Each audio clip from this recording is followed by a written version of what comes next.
إن الحمد لله نحمده ونستعينه ونستغفره ونعوذ بالله من شرور أنفسنا ومن سيئات أعمالنا من يهده الله فلا مضل له ومن يضلل فلا هادي له وأشهد أن لا إله إلا الله وحده لا شريك له وأشهد أن محمدا عبده ورسوله يا أيها الذين آمنوا اتقوا الله حق تقاته ولا تموتن إلا وأنتم مسلمون يا أيها الناس اتقوا ربكم الذي خلقكم من نفس واحدة وخلق منها زوجها وبث منهما رجالا كثيرا ونساء واتقوا الله الذي تساءلون به والأرحام إن الله كان عليكم رقيبا يا أيها الذين آمنوا اتقوا الله وقولوا قولا سديدا يصلح لكم أعمالكم ويغفر لكم ذنوبكم ومن يطع الله ورسوله فقد فاز فوزا عظيما أما بعد وإن خير الكلام كلام الله وخير الهدي هدي محمد صلى الله عليه وسلم وإن شر الأمور محدثاتها وكل محدثة بدعة وكل بدعة ضلالة وكل ضلالة في النار أما بعد. Donc on continue dans l'explication et la lecture de cette conférence du Cheikh Salih Al-Fawzan وجوب التثبت في الأخبار واحترام العلماء وبيان مكانتهم في الأمة. Et on est arrivé donc à la quatrième partie de la lecture. Le Cheikh est toujours dans l'explication du verset إن جاءكم فاسق بنبأ فتبينوا يا أيها الذين آمنوا إن جاءكم فاسق بنبأ فتبينوا. Ô vous qui avez cru, si un pervers vous vient avec une information, alors vérifiez cette information. Et il explique تعريف الفاسق ومفهومه عند أهل السنة. C'est-à-dire, qu'est-ce que c'est la définition du fasiq selon la compréhension de Ahl al-Sunnah wal Jama'a. Le Cheikh dit al-fasiq معناه الخارج عن طاعة الله لأن الفسق في اللغة هو الخروج عن طاعة الله والفاسق عند أهل السنة والجماعة هو من ارتكب كبيرة من كبائر الذنوب دون الشرك فهو يسمى فاسقا ساقط العدالة لا تقبل شهادته ولا يقبل خبره. Donc le cheikh explique que al-fasiq en arabe ça signifie celui qui sort de l'obéissance. Celui qui sort de l'obéissance, en particulier c'est l'obéissance d'Allah subhanahu wa ta'ala. Et donc le fasiq selon la compréhension de Ahl al-Sunnati wal Jama'a, c'est celui qui a commis un grand péché parmi les grands péchés, moindre que le shirk. Celui qui commet un grand péché parmi les grands péchés et qui est moindre que le shirk. Celui-là, on l'appelle fasiq. Et il est saqitul adala. Saqitul adala. C'est-à-dire que il n'est pas une personne considérée comme étant une personne juste et honnête, fiable. C'est pas une personne qui est considérée comme étant une personne juste et on n'accepte pas le témoignage que cette personne-là va porter. C'est-à-dire que si cette personne est appelée à témoigner en cours au tribunal, que le juge lui demande de témoigner ou appelle cette personne-là à témoigner comme un témoin, eh bien son témoin ne sera pas valable, ne sera pas accepté parce que il a perdu sa légitimité comme en tant que témoin à cause du grand péché qu'il a commis. À cause du grand péché qu'il a commis. La tuqbal shahadatuhu. Donc on n'acceptera pas son témoignage et on ne va pas non plus accepter son information, l'information qu'il donne. Naam. Donc il dit wa huwa laysa bi kafir بل هو مؤمن ولكنه ناقص الإيمان لا تقبل شهادته ولا يعتبر عدلا حتى يتوب إلى الله عز وجل.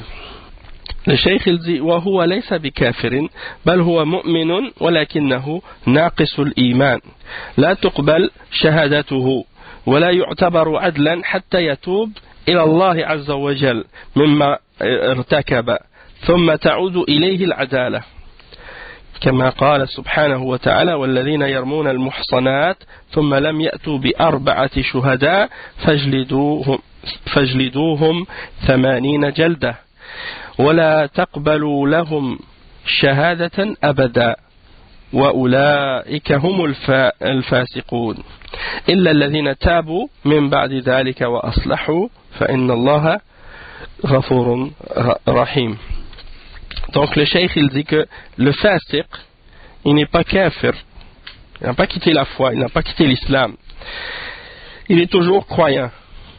Celui qui a commis un grand péché, il est toujours musulman, il ne sort pas de l'islam à cause du fait qu'il a commis un grand péché, tant que ce péché-là n'est pas un shirk majeur, ou un kufr majeur.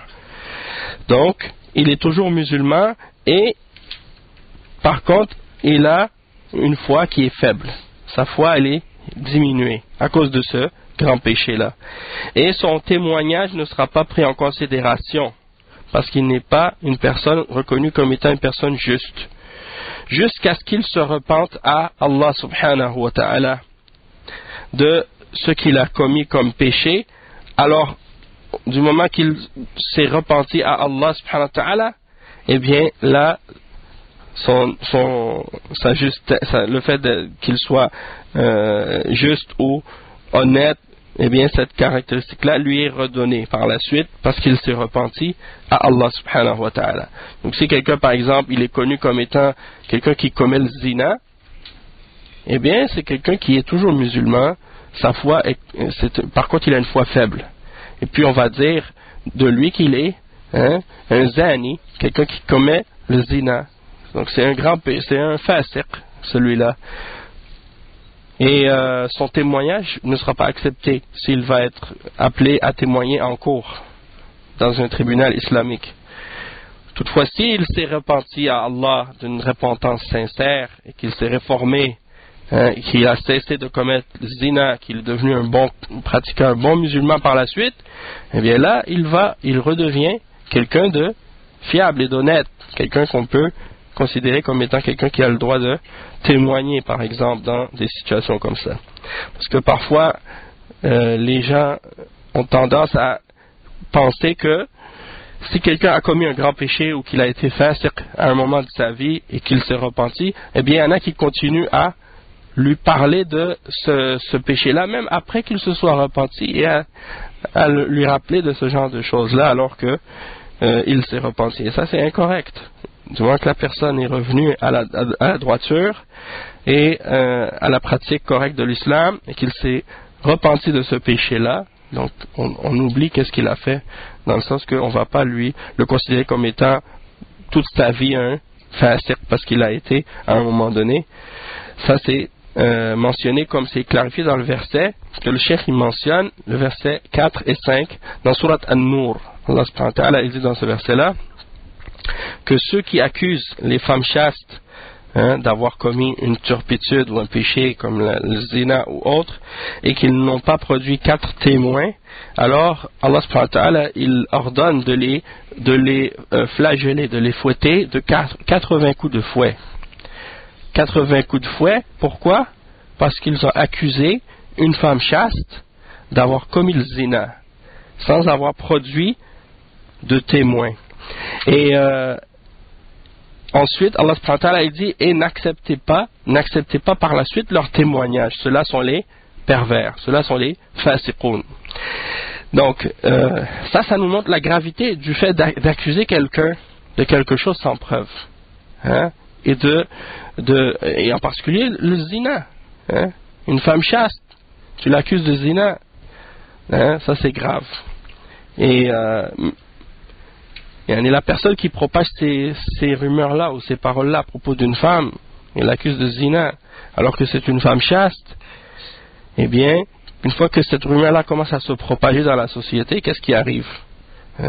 Cette femme-là, sa réputation est complètement ruiner par la suite. Et c'est difficile par la suite comment on pourrait dire, repousser cette rumeur ou de corriger ou rectifier cette fausse rumeur par la suite. C'est pour ça que dans la charia, il y a une punition si sévère pour quelqu'un qui fait quelque chose comme ça. Hein? Et ensuite, Allah subhanahu wa ta'ala dit dans le verset 5, excepté ceux qui se sont repentis après cela et qui ont corrigé le mal qu'ils avaient fait. Hein? Et certes, Allah est pardonneur et miséricordieux. Le cheikh il dit ensuite ولهذا كان علماء المسلمين وعلماء الرواية لا يقبلون الرواية إلا ممن توفرت فيه شروط العدالة والضبط والإتقان فهم لا يقبلون الرواية من المجروح أو المجهول مجهول الحال وهذا من باب التثبت في أخبار الرسول صلى الله عليه وسلم. Il dit le cheikh que c'est pour cette raison-là que les ulama, les savants de l'islam, les savants du hadith en particulier, ils n'acceptaient pas la narration de quelqu'un, excepté si cette personne-là respectait certaines conditions. Qu'ils étaient justes, qu'ils étaient quelqu'un qui avait une mémoire qui était une mémoire forte et qu'ils maîtrisaient qu'est-ce qu'ils avaient mémorisé, qu'ils le mémorisaient et qu'ils maîtrisaient la narration de ces hadiths-là. Ils n'acceptaient pas la narration de quelqu'un qui est majrouh, c'est-à-dire qui a été mentionné comme étant une personne qui, par exemple, a une mémoire faible, ou bien quelqu'un qui a commis des actes de fisq, ou bien quelqu'un qui a une bid'a et qui appelle à une bid'a ou des choses de ce genre. Tout ça, ça fait partie des choses qui font que la personne ne va pas accepter de lui qu'est-ce qu'il a rapporté parmi les hadiths, ou bien une personne dont on ignore l'état, majhoul al-hal. Donc ça veut dire que quelqu'un qui rapporte un hadith et on ne sait pas qui il est, on ne sait pas son état, eh bien on n'accepte pas sa narration, on n'accepte pas qu'est-ce qu'il a rapporté dans la religion. Et tout ça, le but de ça c'est quoi? C'est de faire en sorte qu'on soit méticuleux et qu'on vérifie correctement les informations qui sont rapportées du prophète sallallahu alayhi wa sallam pour protéger l'islam, pour protéger la sunna. Et ça c'est la situation de cette umma. Le cheikh dit وهذا شأن هذه الأمة التثبت في الرواية والتثبت في المخبرين لأن المخبر قد يكون فاسقا لا يهمه الصدق أو قد يكون كافرا لا يريد الإيقاع بين المسلمين أو منافقا أو يكون رجلا صالحا ولكن فيه نزعة التسرع والشدة أو شدة الغيرة فيبادر بالأخبار قبل أن يتثبت فالواجب علينا أن نتثبت من الخبر حتى ولو كان الذي جاء به من الصالحين وهذا في حق من يبلغنا عن الجماعات وعن من المسلمين والقبائل. Donc le cheikh il explique que donc ça c'est la situation de cette umma, la vérification dans les questions qui ont rapport avec la narration, de vérifier les personnes qui nous transmettent l'information, à savoir que ce ne sont pas des pervers, ce ne sont pas des pécheurs, des gens qui font des kaba'ir, parce que en général ces gens-là ils n'ont pas d'intérêt à vérifier l'information ou à être véridique ou à être sincère, ou bien ça se peut que cette personne-là soit un kafir aussi, qui veulent juste créer des problèmes entre les musulmans, ou bien un munafiq, un hypocrite, qui veut créer des problèmes, ou bien ça se peut que ce soit une personne qui est pieuse, mais qui se précipite trop, ou qui a une jalousie tellement élevée, un sens de l'honneur très développé et qui le pousse à aller trop vite et à transmettre des informations avant de vérifier est-ce que ces informations-là sont correctes ou non. Et donc c'est important de vérifier l'information même si cette information-là vient de la part des gens qui sont pieux ou vertueux. Et il dit, et ça c'est dans le contexte de qu'est-ce qui nous est transmis à propos des groupes de personnes parmi les musulmans ou des différentes tribus, comme on a mentionné dans la cause de la révélation du verset dont on a parlé tout à l'heure. Et ensuite le cheikh il dit ensuite وكذلك بالنسبة في حق الأفراد يقول الله سبحانه وتعالى يا أيها الذين آمنوا إذا ضربتم في سبيل الله فتبينوا ولا تقولوا لمن ألقى إليكم السلام لست مؤمنا تبتغون عرض الحياة الدنيا فعند الله مغانم كثيرة كذلك كنتم من قبل فمن الله عليكم فتبينوا إن الله كان بما تعملون خبيرا. Donc le cheikh explique que Allah subhanahu wa ta'ala dit dans le verset 94 dans Surat An-Nisa: ô vous qui avez cru, lorsque vous partez dans le sentier d'Allah subhanahu wa ta'ala sur la terre, vérifiez et ne dites pas à la personne qui vous donne le salam tu n'es pas croyant, recherchant une part de la vie d'ici-bas, parce que auprès d'Allah subhanahu wa ta'ala il y a beaucoup de richesses et de biens, et vous étiez ainsi auparavant, mais Allah subhanahu wa ta'ala vous a fait a mis sur vous sa faveur, alors vérifiez l'information, et Allah subhanahu wa ta'ala est certes connaissant de ce que vous faites. Le cheikh explique la cause de la révélation de ce verset-là. هذه الآية نزلت بسبب أن جماعة من الصحابة خرجوا للجهاد فالتقوا براعي غنيمة يرعى غنمه فلما رآهم قال لهم السلام عليكم ولكنهم لم يقبلوا منه السلام وقتلوه وأخذوا غنيمته. نعم يراعي غنيمة فأخذوا غنيمته وظنوا أنه إنما ألقى إليهم السلام من أجل أن يتستر على نفسه وأن يسلم على دمه وغنمه وأنه ما ألقى عليهم السلام لأنه مسلم وإنما قال هذا من باب التستر. فالله جل وعلا عاتبهم على ذلك وقال يا أيها الذين آمنوا إذا ضربتم في سبيل الله يعني سافرتم للجهاد فتبينوا يعني تثبتوا ولا تقولوا لمن ألقى إليكم السلام لست مؤمنا وما الذي يدريكم أنه ليس مؤمنا ما دام أنه أظهر الإيمان وأظهر الإسلام وسلم بتحية الإسلام فالواجب أن تتثبتوا ولا تتعجلوا عليه بالحكم وتقولون لست مؤمنا فما الذي أدراكم أنه ليس بمؤمن هل شققتم عن قلبه هذا التسرع لا يقره الله سبحانه وتعالى حتى من أفضل خلقه بعد الأنبياء وهم الصحابة رضوان الله عليهم لما تسرعوا عاتبهم الله. Donc le cheikh il dit ce verset, le verset 94 dans Surat An-Nisa, il a été révélé à propos d'un groupe d'entre les Sahaba qui sont sortis pour le djihad.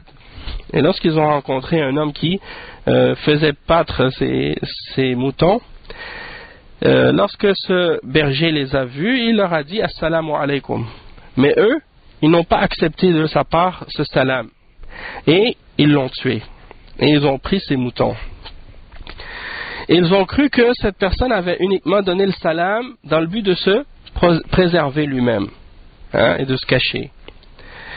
En voulant dire protéger son sang, ses biens, et ainsi de suite. Donc il leur a dit salam, en croyant qu'il n'était pas musulman pour de vrai. Et il a juste fait ça pour se camoufler.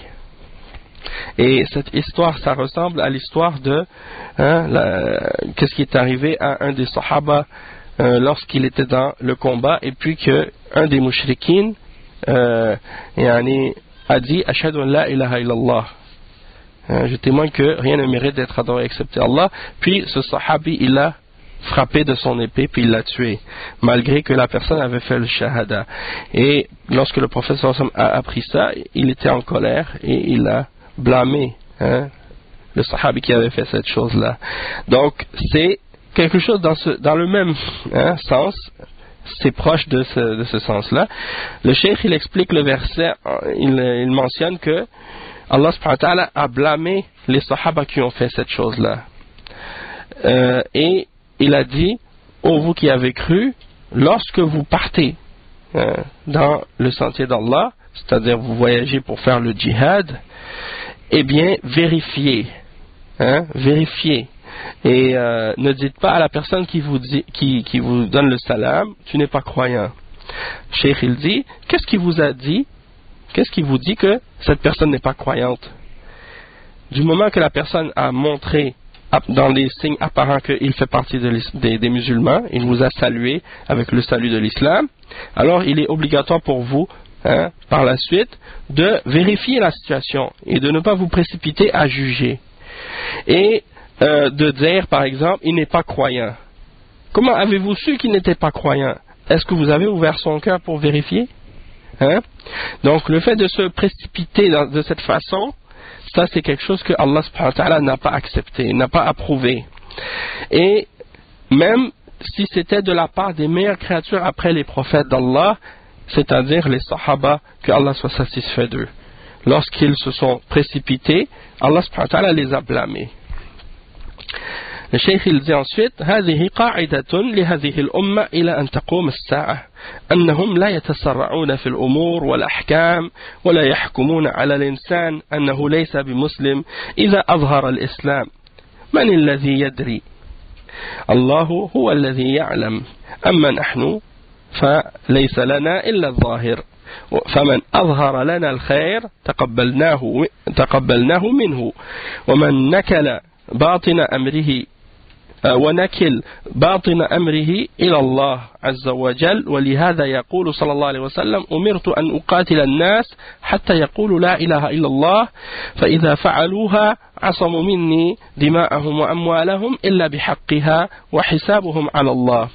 Le cheikh il dit c'est une règle qu'on ne doit pas se précipiter dans les questions de ce genre et c'est une règle que la Ummah doit suivre jusqu'au jour de la résurrection, jusqu'à l'heure du jugement dernier, de ne pas se précipiter dans les questions de verdict et de jugement, et de juger une personne comme le fait de dire que cette personne n'est pas musulmane alors qu'elle montre en apparence les signes de l'islam.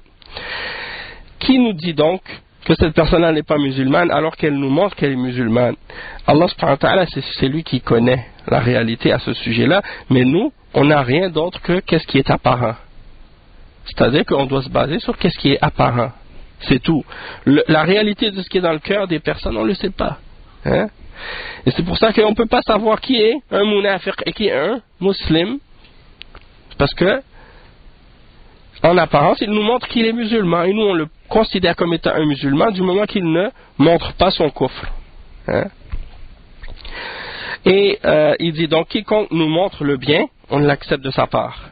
Et qu'est-ce qu'il a à l'intérieur de lui-même, on le laisse pour Allah subhanahu wa ta'ala. C'est Allah subhanahu wa ta'ala qui sait qu'est-ce qu'il y a dans son cœur. Et c'est pour ça que le prophète sallallahu alayhi wa sallam a dit, j'ai été ordonné ou commandé par Allah subhanahu wa ta'ala de combattre les hommes jusqu'à ce qu'ils disent que rien ne mérite d'être adoré excepté Allah.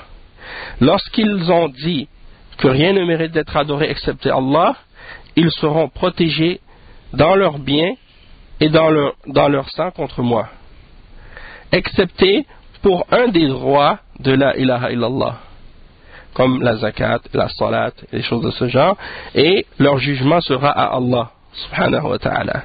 Donc ça c'est un hadith rapporté par Al-Bukhari et Muslim. Le cheikh il dit فلا يحكم على من أظهر الإسلام أنه ليس مسلما إلا إذا تبين منه ما يدل على عدم صحة إسلامه من قول أو فعل يقتضي الردة عن الإسلام.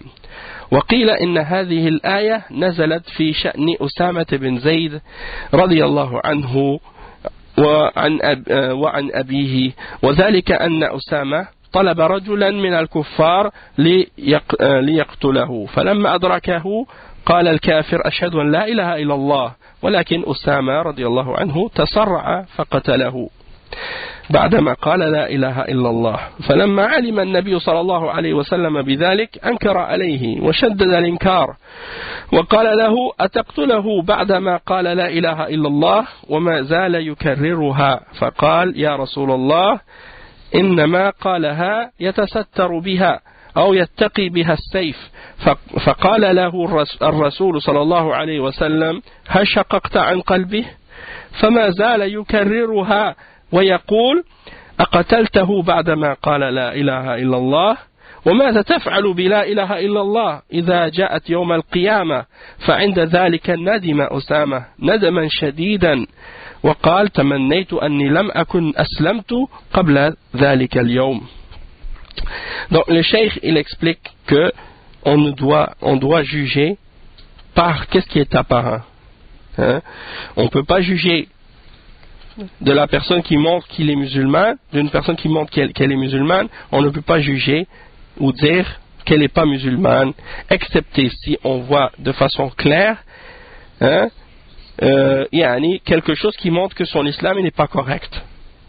Excepté si on voit de façon claire que son islam n'est pas correct par une parole ou par une action qui implique l'apostasie, c'est-à-dire qu'elle a quitté l'islam.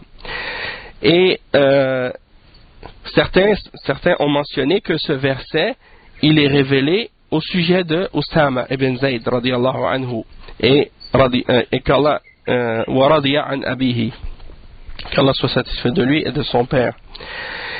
Il dit que c'est lorsque Usama, comme je vous ai mentionné tout à l'heure l'histoire sans mentionner qui était ce sahabi, mais ici le cheikh il le mentionne, c'est Usama lorsqu'il était dans le combat et qu'il a rencontré un kafir et que le kafir a dit la ilaha illallah et malgré tout il l'a tué après qu'il ait dit la ilaha illallah. Lorsque le prophète sallallahu alayhi wa sallam a su ça, il a été en colère et il l'a critiqué sévèrement d'avoir fait ça. Il lui a dit, est-ce que tu l'as tué après que cette personne ait dit la ilaha illallah, que rien ne mérite d'être adoré excepté Allah? Et le prophète sallallahu alayhi wa sallam a continué à répéter cette question, et à répéter cette question, et à répéter cette question à Usama. Et Usama a dit, mais il l'a dit seulement pour se protéger. Il l'a dit seulement parce qu'il a vu mon épée, il voulait se protéger de mon épée. Et le prophète sallallahu alayhi wa sallam lui a dit, est-ce que tu as ouvert son cœur pour savoir? Subhanallah. Alors il continue à répéter, est-ce que tu l'as tué après qu'il ait dit rien ne mérite d'être adoré excepté Allah?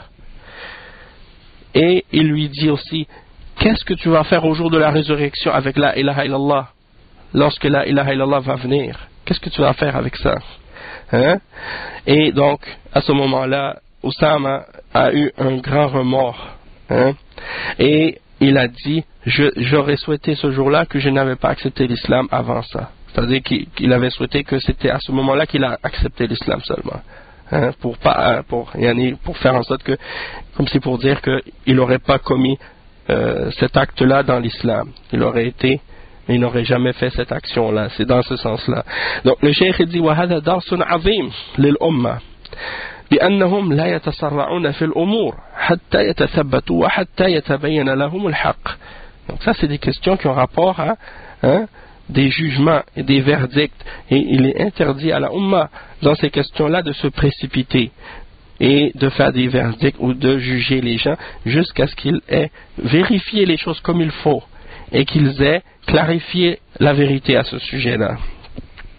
Il dit أما التسرع دائما فإنه يؤدي إلى الندم وإلى ما لا تحمد عقباه وهذا بالنسبة للدماء وكذلك بالنسبة لأعراض المسلمين. لا يجوز لنا أن نتسرع في قبول الشائعات وقبول الأخبار الكاذبة. ولهذا يقول سبحانه في حادث الإفك الذي قصه الله سبحانه وتعالى علينا في كتابه لما اتهم المنافقون عائشة أم المؤمنين رضي الله عنها مما برأها الله سبحانه وتعالى منه. قال الله سبحانه وتعالى لولا إذا سمعتموه ظن المؤمنون والمؤمنات بأنفسهم خيرا وقالوا هذا إفك مبين لولا جاءوا عليه بأربعة شهداء فإذا لم يأتوا بالشهداء فأولئك عند الله هم الكاذبون. إلى قوله تعالى ولولا إذا سمعتموه قلتم ما يكون لنا أن نتكلم بهذا سبحانك هذا بهتان عظيم يعظكم الله أن تعودوا لمثله أبدا إن كنتم مؤمنين. Donc le cheikh il dit que donc de se précipiter à chaque fois dans ce genre de choses, ça c'est quelque chose qui amène au remords et à des choses dont la conclusion n'est pas louable. Et ça c'est en ce qui concerne le sang. Alors ça c'est un exemple, mais il y a aussi par exemple le cas de l'honneur des musulmans. Le cas de l'honneur des musulmans. Et il n'est pas permis dans ces choses-là également de se précipiter à accepter les rumeurs et les informations mensongères dans ce genre de choses-là. Parce que ces rumeurs et ces informations mensongères peuvent avoir des conséquences néfastes et désastreuses. Et c'est pour ça que on a comme exemple à ce sujet-là l'événement qu'on appelle l'histoire de Al-Ifk. En arabe on dit Al-Ifk, la calomnie et le mensonge, que Allah subhanahu wa ta'ala a mentionné dans son livre, en Surat An-Nur. C'est pour vous montrer l'importance et la gravité de cette histoire, que tellement que c'était sérieux, Allah subhanahu wa ta'ala en a parlé dans sa révélation et dans son livre.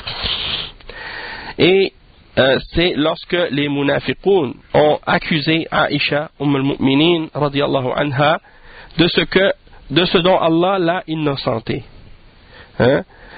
Ils l'ont accusé de ce dont Allah l'a innocenté. C'est l'histoire lorsque Aïcha radiyallahu anha était partie dans une expédition avec le prophète sallallahu alayhi wa sallam et que elle était restée derrière pour chercher son bracelet et que les gens sont partis et ils l'ont laissé derrière, ils n'ont pas réalisé que sa monture était vide.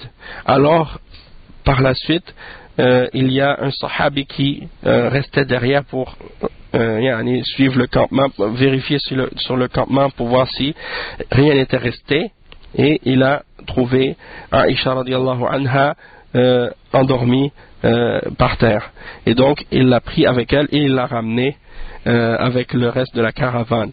Donc les munafiqoun ont commencé à inventer des histoires et à accuser Aïcha radiallahu anha de turpitude et des choses de ce genre.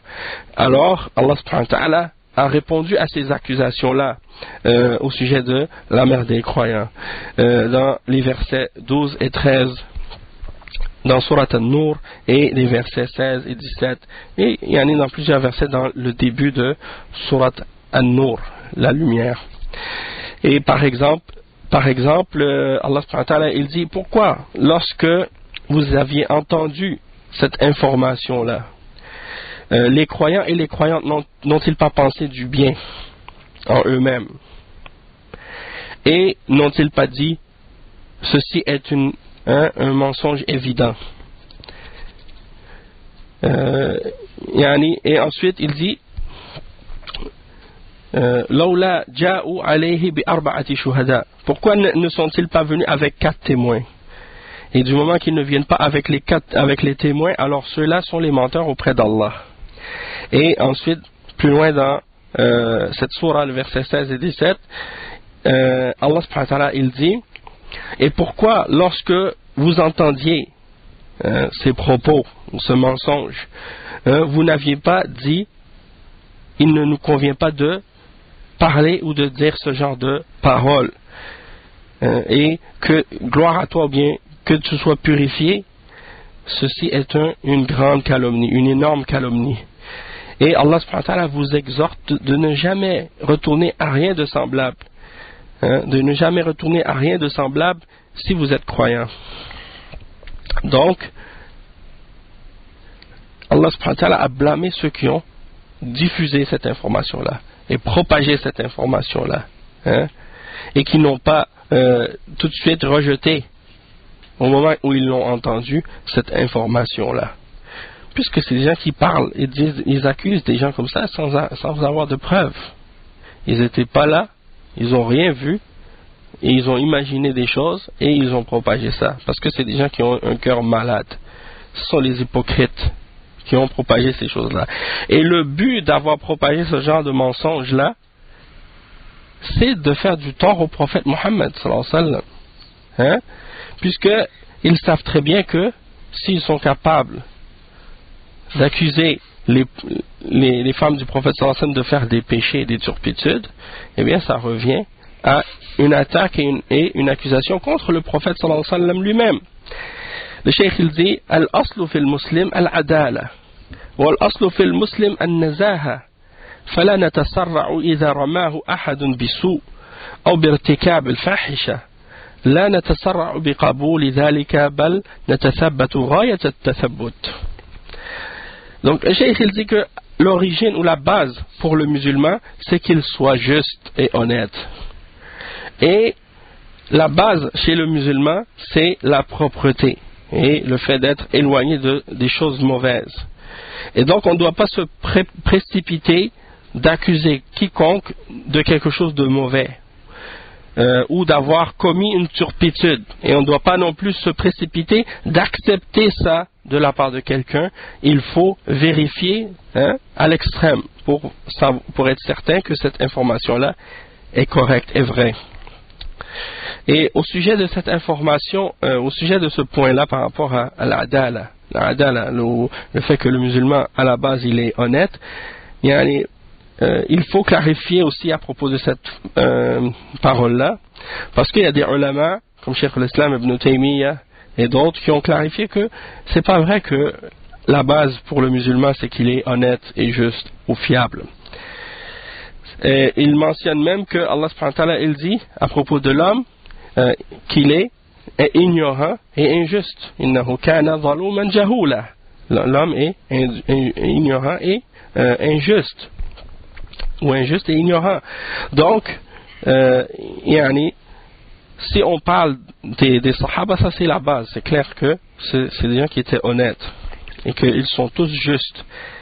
Et qu'on prend d'eux, qu'est-ce qu'ils disent? Parce qu'ils sont connus. Et Allah subhanahu wa ta'ala a mentionné à leur sujet qu'ils sont comme ça. Et il leur a fait la tazkiya dans son livre. Donc ça c'est clair. Mais par contre, qu'est-ce qu'on sait par rapport à des situations où on voit des gens dans une société qui sont tout mélangés? Il y en a parmi eux qui sont dans le péché, qui sont dans les bid'ah, qui sont dans toutes sortes de choses. Donc dans ce cas-là, il faut vérifier. Il faut vérifier la situation et l'état de la personne en question. Et justement, à ce sujet-là, on a posé la question au Cheikh Zayd al-Madkhali. Est-ce qu'on doit donner le bénéfice du doute à tout musulman? Et il a répondu à ce sujet-là que ça dépend. Il faut voir la situation de la personne. Si c'est une personne qui est connue comme étant une personne méticuleuse dans la sunna, parmi les ulama, ou parmi les imams, ou parmi les gens qui sont connus comme étant des gens méticuleux dans le fait de vouloir vraiment suivre la vérité et suivre la sunna, et que cette personne dit une parole qui est une parole ambiguë, c'est-à-dire une parole qui peut impliquer quelque chose de vrai et quelque chose de faux en même temps, c'est-à-dire sa parole n'est pas claire. Qu'est-ce qu'on doit penser par rapport à cette personne-là? Eh bien, il dit, si c'est une personne qui est connue comme étant une personne sur la sunna, on doit lui demander de clarifier qu'est-ce qu'elle veut dire par cette parole. Puis, on l'excuse par rapport à cette parole qu'elle a dit, que cette personne qui a prononcée ou dite, qui est ambiguë. Parce qu'on sait que cette personne-là, la règle générale chez lui, c'est qu'il suit la sunna. Et qu'il est toujours sur la sunna. Donc, celui-là, on va lui demander, on va l'excuser, puis on va lui demander de clarifier ce qu'il voulait dire pour que les choses soient claires, puis éliminer les doutes. Toutefois, si c'est une personne qui est connue comme étant sur la bid'ah, et qu'elle a l'habitude de toujours dire des choses qui sont ambiguës et claires, et pas claires, pour mélanger les gens, alors dans ce cas-là, la règle c'est que on ne va pas leur donner le bénéfice du doute. Et on ne va pas les excuser pour cette parole qui est ambiguë. Puisque c'est la règle chez eux. Et que c'est des gens qui sont connus comme étant des gens qui ne sont pas sûrs de la vérité. Donc c'est juste un point en passant à ce sujet-là. Et même Cheikh Al-Fawzan aussi, quand on lui a posé la question à ce sujet-là, il a expliqué par rapport à la religion et l'enseignement et les choses de ce genre, c'est que la règle à la base, c'est pas que la personne est juste et honnête. On doit vérifier de qui on prend la religion et de qui on accepte les informations à ce sujet-là. Donc c'était juste un point que je voulais clarifier en passant pour pas qu'il y ait d'ambiguïté à ce sujet. Il dit ensuite وقصة الإفك الكذب فيها ظاهر جدا لأنه لا يمكن أن تكون زوجة نبي الله صلى الله عليه وسلم بهذا الوصف لأن الله لا يختار لنبيه إلا الطيبات كما قال تعالى الخبيثات للخبيثين والخبيثون للخبيثات الطيبون للطيبين الطيبات للطيبين والطيبون للطيبات أولئك مبرؤون مما يقولون لهم مغفرة ورزق كريم. Le cheikh il dit le mensonge, ce genre de mensonge et de calomnie était évident. C'était évident que c'était un mensonge et une calomnie. C'était très clair que c'était pas vrai. Parce que c'est pas possible que l'épouse du prophète Mohammed sallallahu alayhi wa sallam soit de cette façon-là. Puisque Allah a choisi pour son prophète que les meilleures d'entre les femmes. Comme il le mentionne dans Surat An-Nur, le verset 26. Il dit que les mauvaises femmes sont pour les mauvais hommes. Et que les mauvais hommes sont pour les mauvaises femmes, et que les bonnes femmes sont pour les bons hommes, et que les bons hommes sont pour les bonnes femmes. Ceux-là sont innocents de ce que ces gens-là disent, et ils auront un pardon et une subsistance généreuse. Et il dit ensuite فالكذب في قصة الإفك ظاهر ولهذا يقول الله لولا إذ سمعتموه ظن المؤمنون والمؤمنات بأنفسهم خيرا.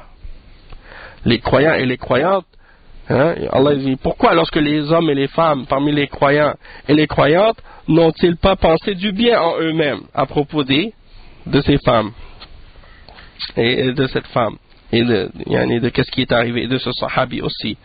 C'est-à-dire que c'était tellement évident que le musulman, lorsqu'il entend ça, tout de suite dans sa tête, il dit une chose: c'est impossible. C'est impossible.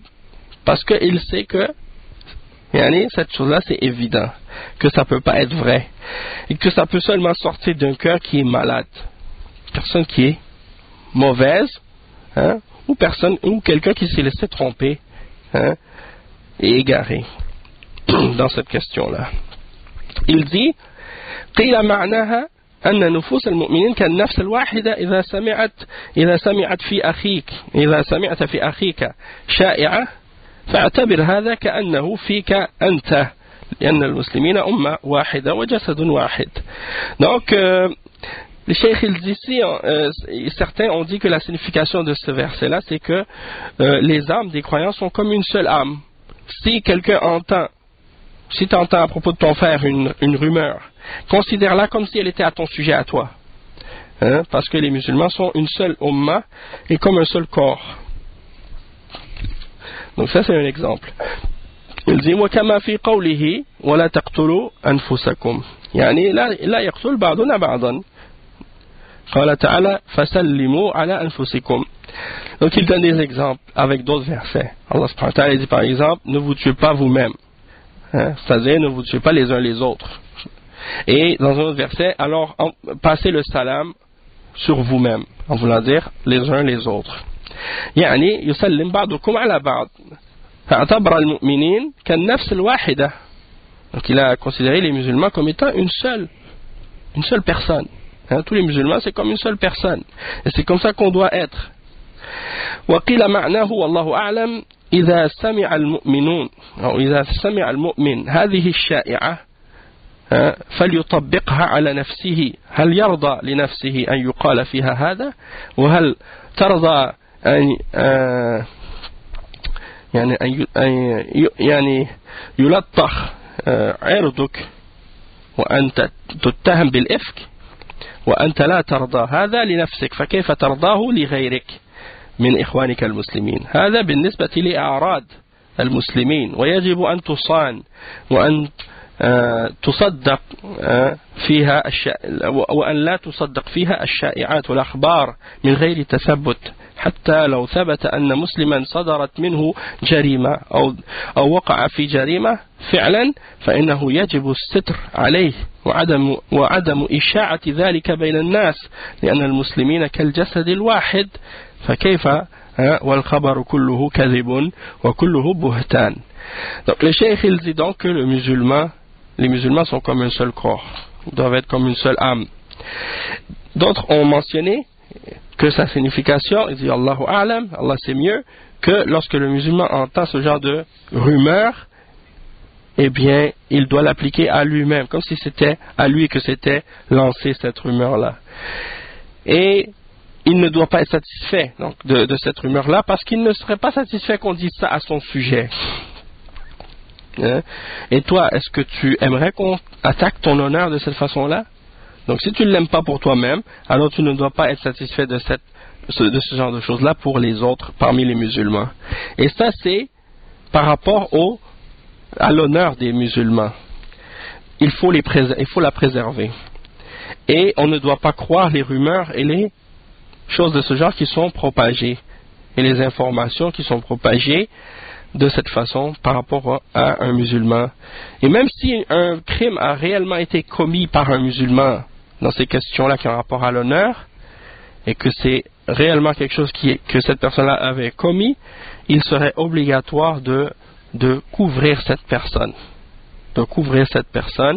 et de ne pas diffuser ou faire connaître son péché parmi les gens, parce que les musulmans sont comme un seul corps. Donc ça c'est dans le cas que la chose est vraie. Donc imaginez si l'affaire est fausse, c'est encore plus grave. Et tout ça c'est de la calomnie. Donc ça c'est par rapport à la deuxième cause de division.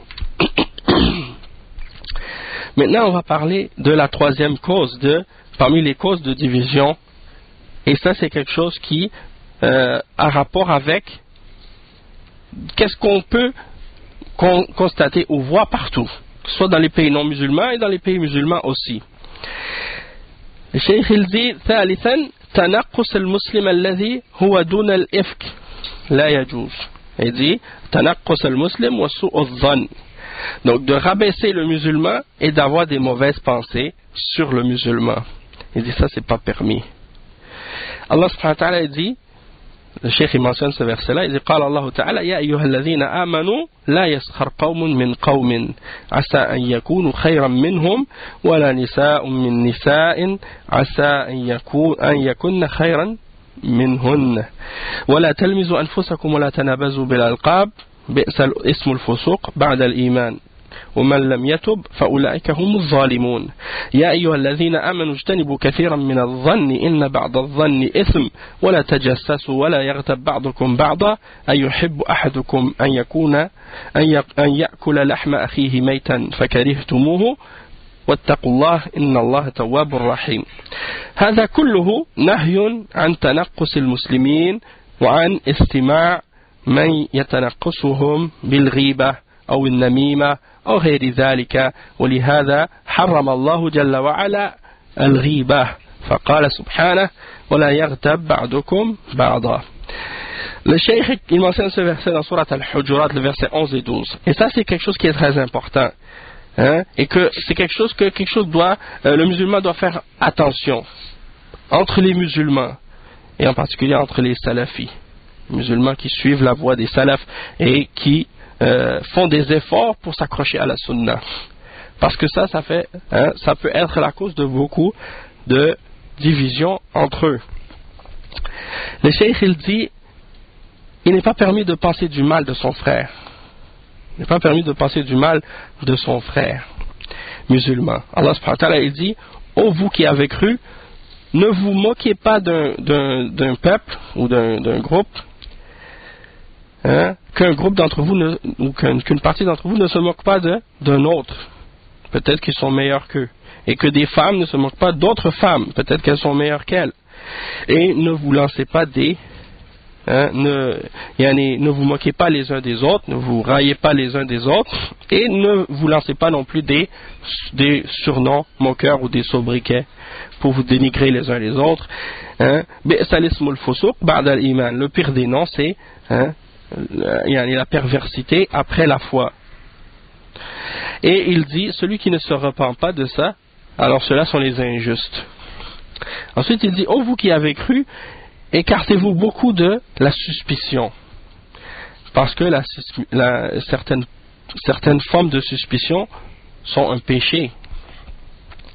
Et ne faites pas non plus d'espionnage les uns des autres, et ne parlez pas ou ne mangez pas la chair de l'autre, ou plutôt al-riba, qu'est-ce que ça veut dire? C'est de parler dans le dos les uns des autres. C'est-à-dire ne parlez pas dans le dos les uns des autres. Est-ce que l'un d'entre vous aimerait manger la chair de son frère mort? Vous le détestez, vous auriez détesté cette chose? Alors craignez Allah, et craignez Allah, et certes Allah est celui qui accepte la repentance est miséricordieux. Donc ça c'est des paroles, le cheikh dit ça, c'est des interdictions pour le musulman de réduire ou de rabaisser un autre musulman, ou d'écouter quelqu'un qui va rabaisser un autre musulman, ou qui va répandre à son sujet des rumeurs ou des fausses paroles, des mensonges. Et ça c'est quelque chose que Allah a interdit, qu'est-ce qu'on appelle al-riba. Le cheikh dit ta'rif al-riba. C'est quoi la définition de al-riba? Le cheikh dit والغيبة كما بينه النبي صلى الله عليه وسلم حيث قال أتدرون ما الغيبة؟ قالوا الله ورسوله أعلم قال ذكرك أخاك بما يكره قيل أفرأيت إن كان في أخي ما أقول قال إن كان فيه ما تقول فقد اغتبته وإن لم يكن فيه فقد بهته. Donc le cheikh donne la définition de al-riba en mentionnant le hadith. Il dit que le prophète sallallahu alayhi wa sallam a dit, est-ce que vous savez c'est quoi al-riba? Est-ce que vous savez c'est quoi le fait de parler dans le dos, ou bien de faire comme souvent ils le traduisent par la médisance? Est-ce que vous savez qu'est-ce que c'est? Ils ont dit Allah et son messager c'est mieux. Alors il a dit c'est de parler ou de dire de ton frère ce qu'il n'aime pas.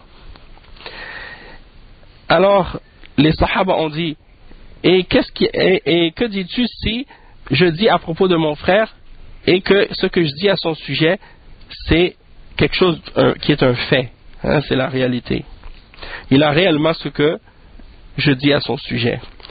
Il dit si c'est réellement un fait, alors dans ce cas-là tu as parlé dans son dos, et si ce que tu dis est faux, alors dans ce cas-là tu l'as calomnié. Donc ça c'est le fait que les gens se parlent dans le dos d'un des autres, un parle dans le dos de l'autre. Parmi les musulmans, de façon générale, ça c'est haram, ça fait partie des grands péchés, parmi les kaba'ir. Donc imaginez si quelqu'un parle dans le dos des ulama, ça c'est encore plus grave. Et si quelqu'un parle dans le dos des dirigeants de la qui sont au pouvoir dans les pays musulmans, ça c'est encore plus grave. Pourquoi? Parce que ces gens-là ont un respect et ils ont une responsabilité face aux musulmans. Donc si toi tu t'en vas parler dans le dos des ulama comme le font les gens des gamins, eh bien les gens vont perdre la confiance en eux par la suite, ils vont plus vouloir les écouter. Et c'est ça que font les gens de bid'a, les hizbiyin. Ils parlent dans le dos des ulama pour faire tomber les ulama dans les yeux des jeunes et des vieux, et par la suite se substituer à eux pour dire revenez vers nous au lieu d'aller vers les ulama. Allah musta'an. Et envers les dirigeants c'est la même chose. Et تعرف النميمة. النميمة c'est quoi? Le cheikh dit هي نقل الحديث بين الناس على وجه الإفساد بينهم. يقول الله سبحانه وتعالى ولا تطع كل حلاف مهين هماز مشاء بنميم. وأشد ذلك كله الذي يسعى بين طلبة العلم وبين الدعاة من أجل إفساد ما بينهم ومن أجل التشتيت أو تشتيت الجماعة المسلمة ومن أجل أن يحقد بعضهم على بعض. الذي يفعل هذا نمام وقد نهى الله عن تصديقه وعن طاعته حتى ولو حلف بقوله سبحانه ولا تطع كل حلاف مهين هماز مشاء بنميم. Le cheikh il dit que an-namima c'est quoi? C'est de transmettre des informations ou des rumeurs entre les gens à propos de quelque chose. Tu mentionnes une parole à propos de quelqu'un dans le but de faire du désordre, dans le but de faire de la corruption entre les gens, dans le but de salir de nuire aux relations qui existent entre les gens. Hein? Et souvent ces choses-là se font derrière le dos. Souvent ces choses-là se font derrière le dos. Les gens vont dire à d'autres personnes des choses contre une autre personne pour lui nuire, pour lui faire du tort, ou bien pour ruiner sa réputation, ou des choses de ce genre. Et le cheikh il mentionne le verset 10 et 11, hein, il dit « Et n'obéis pas à toute personne qui... le verset 10 et 11 dans Surat Al-Qalam, وَلَا تُطِعْ كُلَّ حَلَّافٍ مَهِينٍ هَمَّازٍ مَشَّاءٍ بِنَمِيمٍ » Je ne me souviens plus exactement de la traduction de la première partie, mais c'est pour dire la personne qui marche et qui répand des fausses rumeurs. Hein. Et il dit, pire encore, celui qui va propager entre les étudiants en sciences islamiques et entre les gens qui font la da'wa et même parfois entre les ulama des informations pour essayer de corrompre la relation qu'ils ont entre eux et pour diviser les musulmans, hein, dans le but qu'il y ait de la haine entre eux. Et ça, il y a beaucoup de gens parmi les ignorants, parmi les égarés, parmi les gens de bid'a ou autres qui ont essayé de faire ce genre de choses-là, qui vont voir un cheikh ou un alim qui lui disent la parole d'un autre cheikh ou qui lui pose une question et qui vont faire entendre cette parole-là à un autre pour créer des conflits entre les shuyukh et les ulama. On a vu des gens qui ont essayé de faire des choses comme ça. Et ça, c'est quelque chose qui est grave. La personne qui fait ça, c'est un nammam. Et pire encore s'ils le font aussi entre les tullab ilm. Hein? Parmi les tullab ilm aussi. Ça crée de l'animosité, de la haine, de la rancune, hein, entre eux. Et ça, c'est quelque chose qui n'est pas permis. Et le prophète sallallahu alayhi wa sallam, il dit, قال النبي صلى الله عليه وسلم لا يدخل الجنة نمام. C'est la personne qui est un nammam, elle ne rentre pas au paradis. Hein. Tout ça, c'est des exemples pour montrer la gravité de ce sujet-là. Le cheikh il dit وفي الأثر أن النمام يفسد في ساعة ما يفسده الساحر في سنة والنميمة من السحر لأن السحر يفسد بين الناس ويوقع العداوة بين الناس كما قال تعالى فيتعلمون منها ما يفرقون به بين المرء وزوجه. يعني السحر فالسحر يفرق بين القلوب ويحدث البغضاء وكذلك النميمة وهي أشد من السحر ربما تقوم حروب طاحنة بسبب النمام وربما يتفرق المسلمون ويتباغضون بسبب نمام بسبب نمام والجيران يتقاطعون وربما أهل البيت الواحد يتباغضون ويتفرقون بسبب نمام فعلينا أن نتقي الله عز وجل ونحذر من النمامين. Le cheikh il dit que l'effet de la personne qui fait la médisance ou la propagation des informations comme ça pour corrompre entre les gens, le mal qu'il fait, il peut faire plus de mal en 1 heure par rapport à qu'est-ce que le sorcier peut faire comme corruption en 1 année complète. Hein, ça veut dire le sorcier pendant 1 année il fait du tort, il fait de la division, il fait des problèmes entre les gens, tandis que celui qui fait un namima en 1 heure il peut faire la même chose qu'est-ce que le sorcier a fait dans 1 année au complet. Donc, Cheikh il dit qu'un namima ça rentre même ça fait partie du sihr, Ça fait partie du sihr. Et même Cheikh Mohammed ibn Abdul Wahhab, il a parlé de ça dans le Kitab al-Tawhid. Il a mentionné quelque chose à ce sujet dans le Kitab al-Tawhid. Et pourquoi? Parce que l'an-namima, il a le même effet que le sihr. Et il mentionne le verset 102 dans Surat al-Baqarah, dans lequel Allah subhanahu wa ta'ala dit: et ils apprennent de ces deux-là ce qui divise entre un homme et son épouse. Il dit, c'est-à-dire la sorcellerie, qui divise entre les cœurs et qui fait que l'animosité et la haine s'installent au lieu de l'amour et l'affection. Et le rapprochement entre les gens. Donc, An-Namima, c'est plus dur que la sorcellerie et la magie. Peut-être que même des guerres sont créées par la suite à cause d'une seule personne qui fait partie de ceux qui font An-Namima. Et peut-être même que des musulmans vont se diviser, vont se détester, se haïr les uns les autres à cause d'un nammam. Et des voisins vont cesser de se parler. Et les gens même dans la même maison, ils vont commencer à se détester et à se diviser à cause de ça. Donc An-Namima, c'est pas des blagues. C'est quelque chose de grave. Et même entre musulmans qui sont sur la voie des salaf as-salih et qui sont salafis, s'il y en a un parmi eux qui fait ça, ça peut créer ces divisions-là entre eux. Même s'ils sont sur le même manhaj, la même aqidah. Et il y a des gens qui ne font pas attention à ça. Et donc ça, c'est très grave. Il va voir un, il dit, l'autre, il a dit ça, il a dit ça, il a dit ça sur toi. Il va voir l'autre, il va dire, l'autre, il a dit ça, il a dit ça, il a dit ça sur toi. Subhanallah, c'est quoi son intention? Pourquoi il fait ça? Est-ce que c'est pour réconcilier entre deux frères salafis, ou bien pour créer de la division et pour faire que les choses s'empirent? Ou bien penser du mal ou des choses comme ça. Donc il faut craindre Allah et il faut avertir les gens contre ceux qui font ça, parce que c'est dangereux. Subhanallah, il y a des gens qui sont spécialistes là-dedans. Ils ont une information, ils disent une partie de l'information à une personne et ils cachent le reste.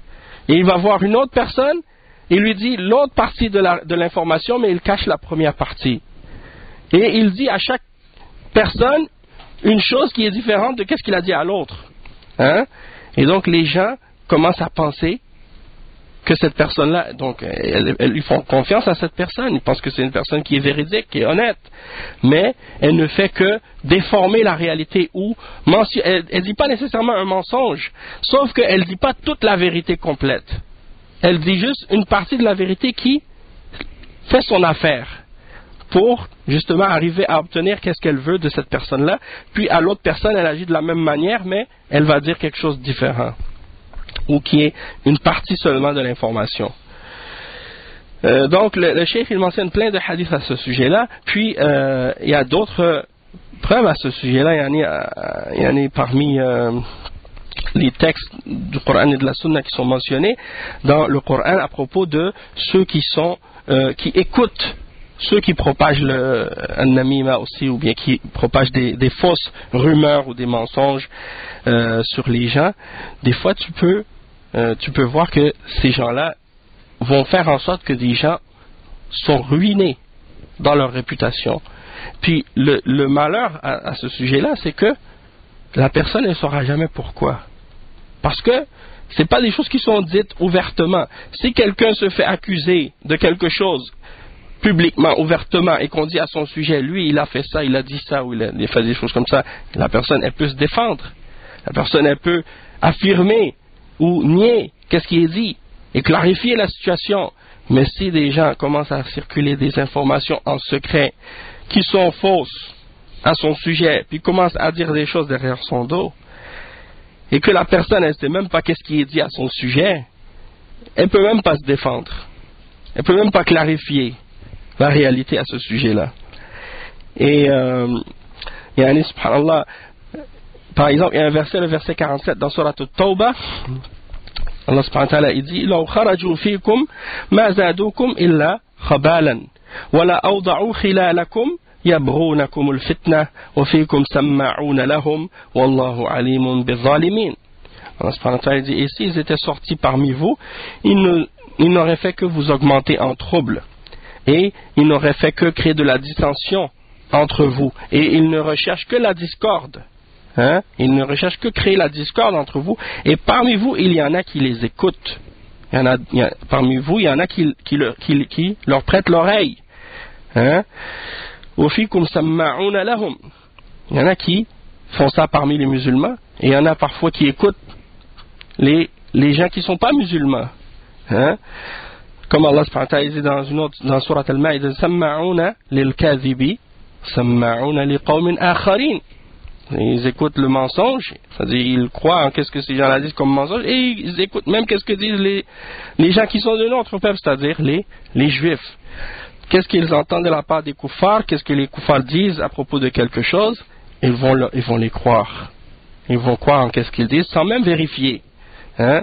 Et juste comme exemple, par exemple, dans les médias, par exemple au Canada, il y a un journaliste qui a dit que moi j'avais accusé les femmes québécoises d'être des prostituées, les femmes canadiennes d'être des prostituées. Et les gens de la mosquée où j'étais imam, ils m'ont, comme probablement certains savent, ils m'avaient demandé de laisser la mosquée parce qu'ils ont dit, par exemple, que ça crée de la pression, puis mauvaise réputation, des choses comme ça à la mosquée, ils ne veulent pas des problèmes, donc ils m'ont demandé de laisser la place. D'accord. Et après, plus tard, quand j'ai rencontré un des frères qui est responsable de la mosquée, il a dit, tout ce qui est arrivé, c'était à cause de toi, les problèmes qui sont arrivés, parce que pourquoi tu as dit dans ton livre que les femmes québécoises sont des prostituées, ou les femmes canadiennes sont des prostituées? Je lui ai dit au frère, j'ai dit, est-ce que tu as lu le livre? Il m'a dit non. J'ai dit, où est-ce que tu as entendu ça? Où est-ce que tu as lu ça? Il a dit, j'ai lu ça dans le journal. Et j'ai dit, subhanallah. J'ai dit, est-ce que si tu l'aurais lu le livre, tu aurais vu que j'ai jamais dit ça nulle part dans mon livre. Ça, c'est eux qui l'ont inventé. Et après, il a dit, ben si c'est pas vrai, pourquoi tu les as pas amenés en cours? Hein? Et, subhanallah. D'amener des chaînes de télé, des journaux, ça prend de l'argent si tu veux les amener en cours, et puis c'est des choses qui finissent jamais. Hein? Donc, ils vont dire toutes sortes de choses. Bon, en tout cas, c'est juste pour dire que il y en a qui croient en qu'est-ce que les koufars disent par rapport contre un musulman sans même vérifier. Hein? Et il y en a parmi les musulmans qui croient en qu'est-ce que d'autres disent parmi les musulmans à propos de quelqu'un d'autre sans vérifier. Et c'est des choses qui sont graves et qui sont dangereuses. Et ça, c'est quelque chose qu'il faut mentionner entre nous, parmi les frères qui sont sur la voie des salafs, sur le manhaj des salafs, parce que c'est des choses graves. Mais il faut aussi savoir à ce sujet-là qu'on n'est pas en train de dire ça par rapport à la façon dont les gens de bid'a, et comme les hizbiyin, sont en train de l'utiliser entre les musulmans. Comme si, par exemple, ils vont aller voir les musulmans et ils vont dire que si on parle contre un mubtadi' ou qu'on met en garde contre un mubtadi' ou contre un hizbi, que ça c'est de la médisance, qu'on est en train de faire de la médisance ou des choses de ce genre. Parce que ça c'est une catégorie à part. Hein? Et les ulama ont mentionné que c'est permis de parler dans le dos de ces gens-là et de mettre en garde contre eux et d'avertir contre leur bid'a et contre leurs égarements. C'est-à-dire ceux que les savants ont mentionnés comme étant des gens de bid'a. Ceux que les ulama ont mentionnés comme étant des gens de bid'a et des gens de hizbiyya. C'est permis de faire ça à leur sujet. Et celui qui veut savoir à ce sujet-là, il peut retourner par exemple au livre Riyad al-Salihin, écrit par l'imam al-Nawawi, le chapitre 256.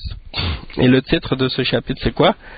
Babu ma yubahu min al-ghiba. Le chapitre de ce qui est permis de la médisance.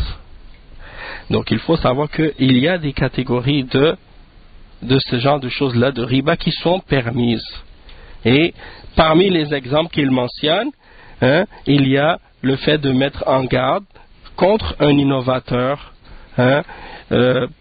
pour avertir quelqu'un qui voudrait par exemple aller chercher de la science à quelqu'un qui est dans l'égarement. Ça, c'est des choses qui sont connues. Si quelqu'un tu connais, par exemple, il veut se marier avec une sœur, et toi tu sais que cette personne-là, c'est quelqu'un qui est mauvais, ou qui a des problèmes, on te demande ton conseil, c'est obligatoire pour toi de mentionner qu'est-ce qu'il a comme problème, cette personne. Tu ne peux pas le cacher. Si tu le caches, eh bien tu as caché la vérité à propos de ça, et tu vas causer du tort à cette femme. La même chose si tu connais quelqu'un qui veut faire un commerce ou faire des transactions économiques, et tu veux, quelqu'un te demande conseil par rapport à cette personne, et toi tu caches que cette personne-là c'est un voleur, ou que c'est quelqu'un qui trompe ses associés, ou des choses de ce genre. C'est obligatoire pour toi de donner la nasiha. Et la même chose si tu sais que quelqu'un est un mubtadi', quelqu'un qui appelle à des bid'a et des choses de ce genre, puis on te demande à son sujet, et que toi tu sais qu'est-ce qu'il a, tu dois avertir contre celui-là et mentionner qu'est-ce qu'il a comme danger, comme égarement, comme innovation, pour préserver tes frères et tes sœurs justement du danger de cet innovateur-là et des innovations qu'il a. Mais qu'est-ce qu'ils font les hizbiyin? Ils ne mentionnent pas ces choses-là, et ils ne mentionnent pas les paroles des salafs à propos de ces catégories-là, et ils n'expliquent pas que ça fait partie de al-amru bil ma'ruf wa an-nahy 'anil munkar. Ils n'expliquent pas que ça fait partie de an-nasiha, et que ça fait partie de at-ta'awun 'ala al-birri wa at-taqwa. Et donc ils parlent aux musulmans et ils disent: ah, ces gens-là, regardez, ils font an-namima, ils font al-riba et des choses de ce genre, alors que ça n'a rien à voir avec ces catégories-là. Nous, on parle du fait que des musulmans qui sont sur la sunna et qui commettent le péché de faire qu'est-ce qu'on appelle al-riba ou al-namima, en parlant entre eux ou l'un contre l'autre, ou en disant des choses qui sont fausses à leur sujet pour ruiner la réputation de l'un ou de l'autre, créer de la division, de la discorde et des problèmes entre eux. Et ça, c'est des choses qui sont mauvaises. Et Cheikh Al-Fawzan, c'est de ça qu'il parle. Parce qu'il parle de la société en Arabie Saoudite où la base chez les gens, c'est le manhaj de Ahl Sunnah wal Jama'a et la aqida du Tawhid et le fait de suivre la Sunna. Donc il n'est pas en train de parler des partis de bid'a ou des groupes de hizbiyya ou des gens qu'il faut que chacun s'unissent et qu'un ne parle pas contre l'autre, dans le sens que on ne va pas mettre en garde contre l'innovation, contre la bid'a, contre la hizbiyya. Non, il faut mettre la parole du cheikh dans son contexte.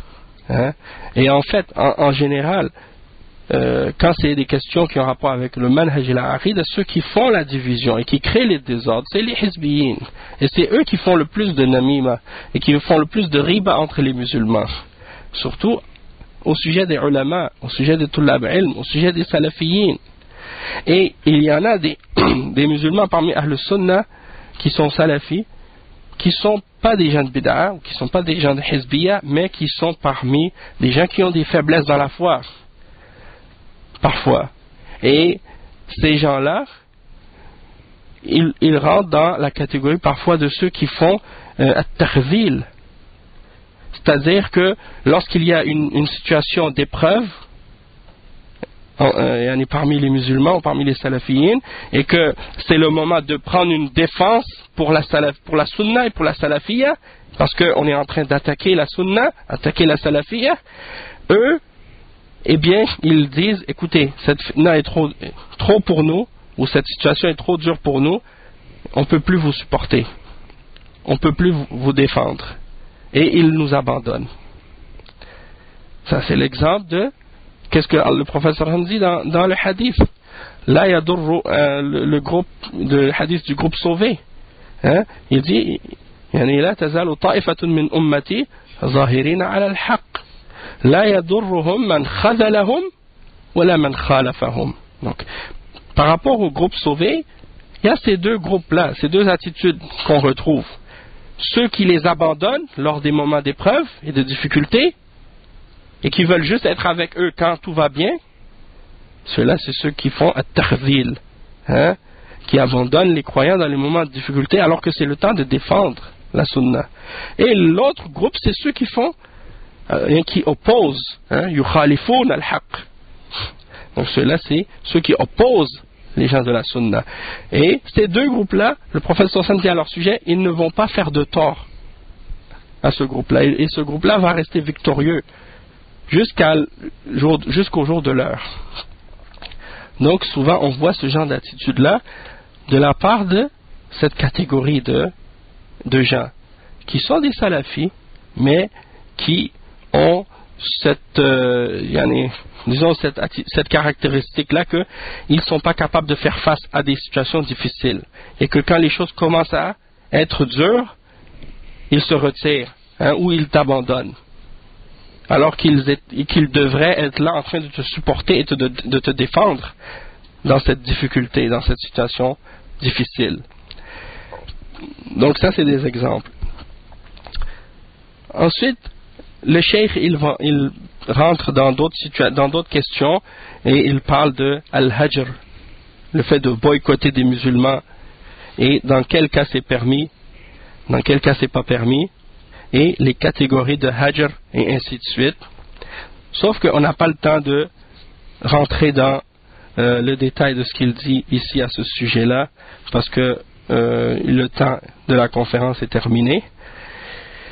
Mais c'était juste donc quand même qu'est-ce qu'on a mentionné jusqu'à maintenant de cette conférence du cheikh, c'est suffisant pour celui qui cherche à comprendre et à se préserver des shubuhat et se préserver des erreurs et des égarements des hizbiyin qui veulent faire du tort à ceux qui appellent à la salafiyya et qui appellent à l'islam.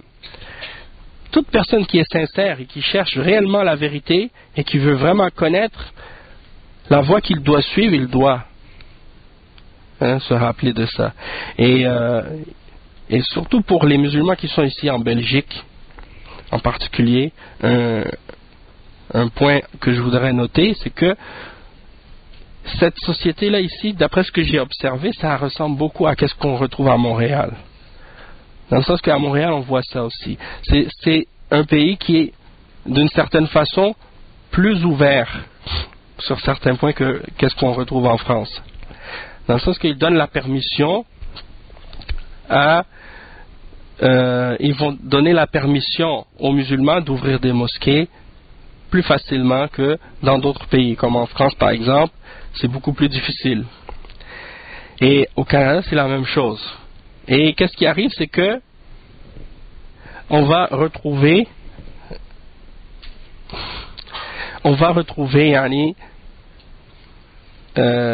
toutes sortes de tendances. Chaque mosquée, ils ont un manhaj, et tous les groupes qui existent, ils ont leur propre mosquée et ainsi de suite, et ils appellent à leur manhaj et à leur da'wa librement. Et les frères qui sont salafis, qui suivent la salafia, sont minoritaires, il n'y en a pas beaucoup, et à cause de ça, étant donné qu'il y a tellement de hizbiyin et qu'ils sont tellement bien organisés que c'est très difficile pour les gens qui sont sur la salafia de faire entendre le message de la salafia et de la vérité. Cette situation-là, on la retrouve également à Montréal. Parce que c'est la même chose. Là-bas, il y a la même chose. Les mosquées, la plupart, c'est entre les mains des ikhwan et des sururiya. Et on retrouve de toutes les tendances. Des tablir, soufiya, ahbash, et ainsi de suite. Et les gens de la sunna, les salafiyoun, sont minoritaires et sont très peu. Donc, dans des sociétés et dans des situations comme ça, il faut que les salafis soient encore plus unis, encore plus attachés et accrochés les uns des autres, et qu'ils évitent et qu'ils s'écartent de tous les sujets qui peuvent ramener de la division entre eux. Et toute chose qui ramène de la divergence et des désaccords entre eux, ils doivent le ramener aux ulama al-sunnah pour les clarifier. Et ils doivent s'asseoir avec les ulama et leur poser leurs questions. Et quand il y a des conflits entre deux frères salafis ou deux,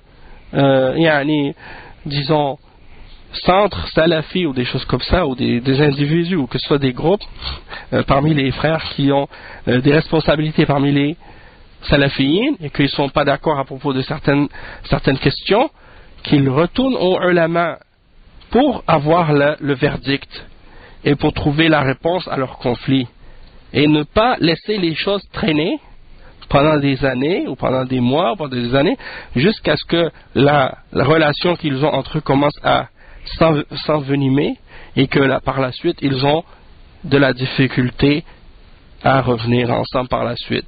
Parce que des fois, même si on est sur le même manhaj ou la même aqida, qu'est-ce qui peut arriver? C'est que si on a vécu trop de mauvaises expériences les uns avec les autres, certains ils développent de la rancune dans leur cœur et ils développent de l'animosité dans leur cœur, et par la suite ils sont plus capables d'oublier et de laisser passer qu'est-ce qui s'est passé. Ça reste dans leur cœur et ça fait en sorte que la situation ne peut pas s'arranger par la suite, alors que ce n'est pas nécessaire que ce soit comme ça.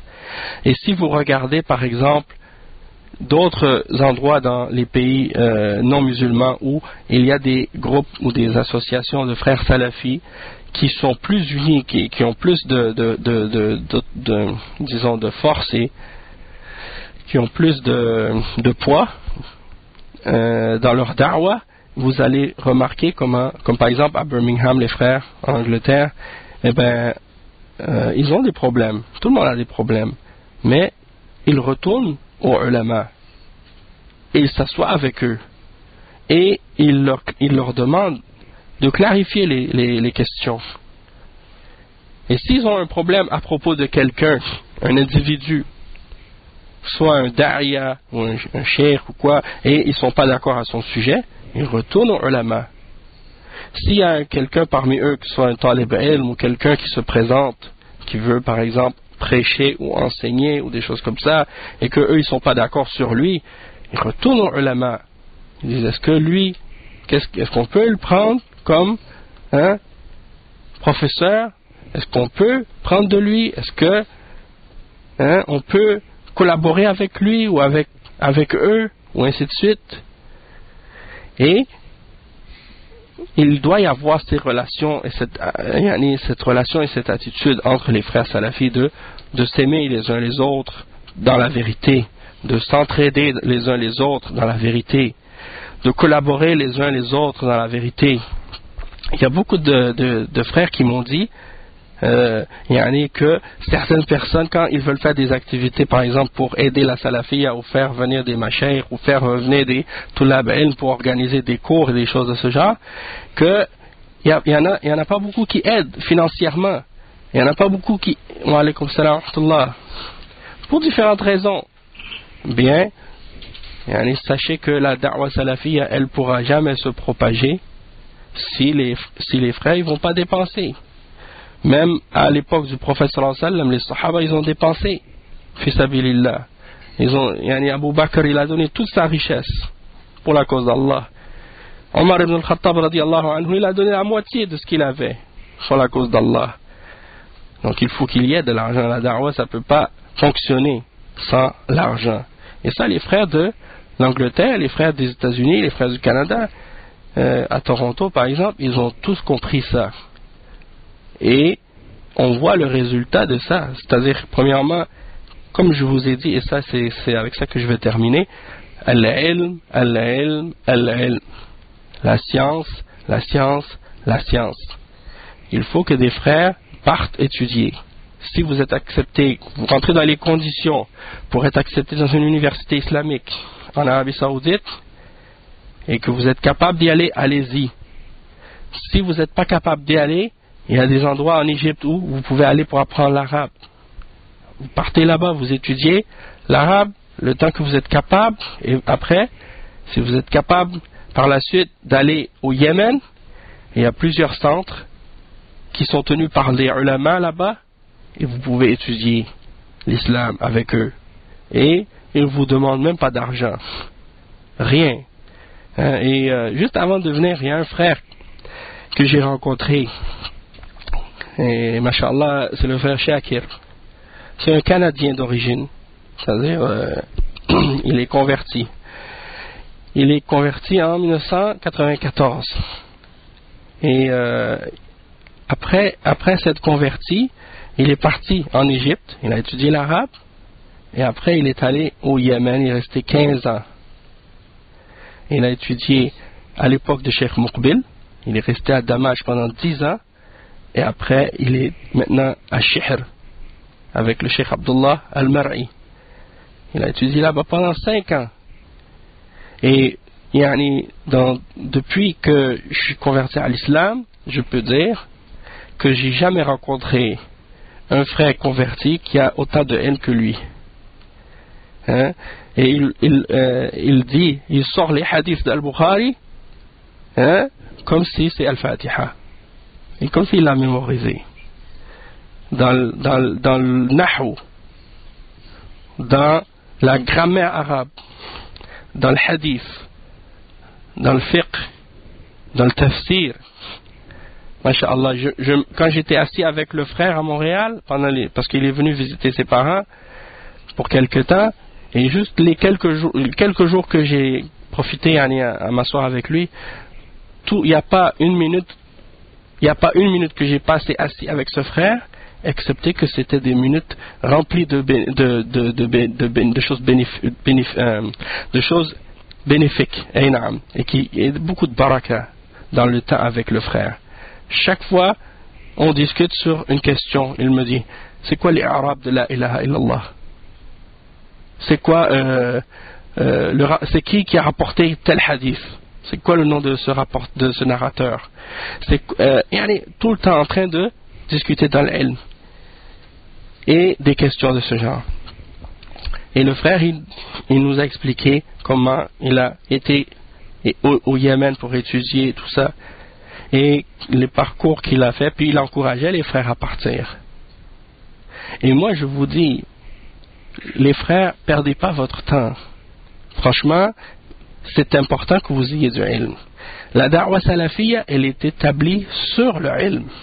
Et c'est le ilm qui fait la distinction entre les salafis et la salafiyya et les autres. Parce que tous ces gens-là courent après la dunya.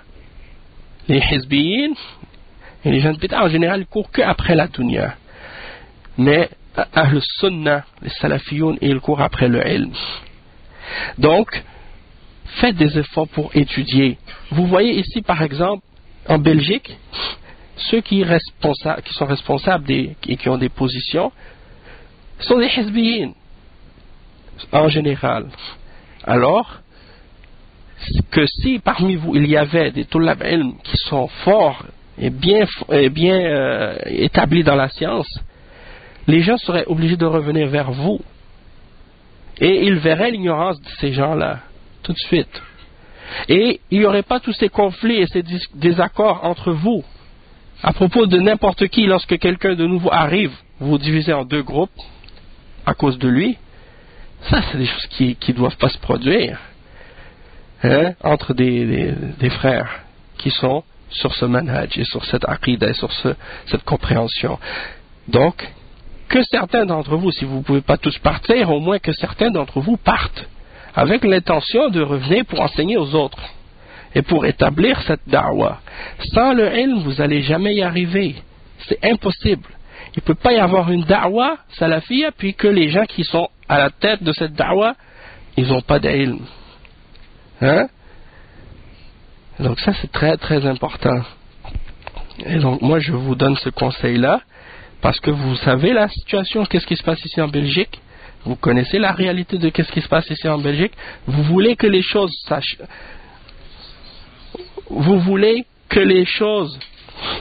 changent. Prenez les causes nécessaires. Et vous asseyez pas devant quelqu'un, excepté que c'est une personne qui est connue par les ulama, que vous savez que les ulama recommandent cette personne.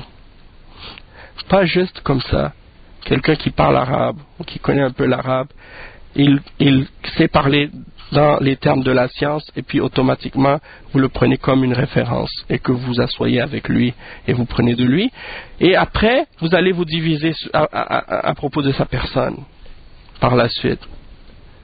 Ça, c'est pas correct. Prenez, avant de prendre de quelqu'un, demandez aux hommes de science, demandez aux ulama, et ça va vous éviter par la suite d'avoir des divisions et des conflits entre vous pour ça. C'est très important. Et qu'est-ce que je pourrais encore vous donner comme conseil? Faites des efforts pour... si vous n'êtes pas capable, donc il y a beaucoup de problèmes autres en dehors de ça, comme les difficultés que le musulman y vit ici. S'il peut faire la hijra, il quitte, il va dans un pays musulman pour s'installer. Et quand il part en même temps, s'il peut étudier l'ilm, ça c'est la priorité. Et comme le prophète sallallahu alayhi wa sallam il a dit, et on va terminer avec ce hadith, Man salaka tariqan yaltabisu bihi ilman, sahhala Allahu lahu bihi tariqan ila al-jannah. Celui qui prend un chemin dans lequel il va chercher de la science, eh bien Allah subhanahu wa ta'ala va lui faciliter par cela un chemin vers le paradis. Donc celui qui part chercher la science, eh bien il part en premier pour se sauver lui-même, et ensuite pour aider ses frères et ses sœurs qui ont besoin de cette science-là. Donc on va s'arrêter sur ça, Inch'Allah. Subhanakallahumma wa bihamdika, ashhadu an la ilaha illa anta, astaghfiruka wa atubu ilayk. Subhanakallahumma wa bihamdika, ashhadu an la ilaha illa anta. Wa sallallahu wa sallam ala nabiyyina Muhammad wa ala alihi wa sahbihi ajma'in. Et notre frère, il a ramené des shbakiyya. Donc vous allez, Inch'Allah, pouvoir... Non, ça va, alhamdulillah. Donc, venez prendre une shbakiyya, Inch'Allah. Et puis, alhamdulillah, rabbil alamin.